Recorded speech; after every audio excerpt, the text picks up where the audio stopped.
guys, sinampalukan naman ako tayo ngayon guys. Ayan o, tunay na sampalok ang ginamit natin dyan. Siyempre guys, ang sahog lang yan ay luya at sampalok, pampalasa at patis or asin, pwede rin. Lutuin lang natin siya guys ng 45 minutes.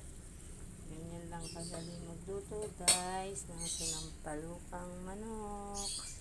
45 minutes lang natin siya guys lulutuin. Luto na, patayin na natin ang apoy at kumain na tayo. Ayan, sinampalukang manok, tunay na sampalok ko siya guys niluto. Thanks for watching guys.